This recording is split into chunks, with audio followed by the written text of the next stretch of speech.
Hello guys, আজকে চলেন মোরা একটু পড়তে করছি। পড়ে দুইটি আর পুরি খাইয়ে যা বেকায়দার স্বাদের কোনো তুলনা। অবাক করা বিষয় হচ্ছে একটাই, যে আসার পরে দেখলাম দোকান সবই অফ, কোনো দোকানই খোলা নেই। টুকটাক যেগুলান খোলা ছিল সেগুলানও নাকি বন্ধ করতে আছে।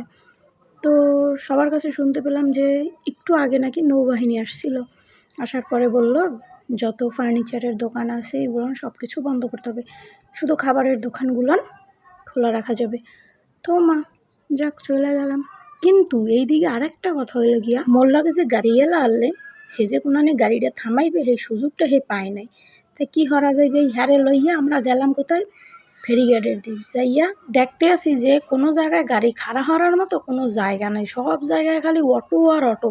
আর এদিকে আর একটা কথা হয়েছে যে এখানে প্রচুর গার্মেন্টসের লোক, যারা এইখানে আইয়া কালে মানে এত পরিমাণে ভিড়, হ্যাঁ গো এই টাইমটাই ছুটি দিছে 1:30 বাজে, তখন আমরা কোনোখানে খাড়াইতে পারি নাই।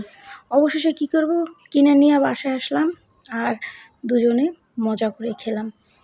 অনেক স্বাদ। দুইটা হার পুরি যে এত মজা আগে বুঝতাম না, বুঝলে তো সবসময় খালি খাইতাম আর খাই।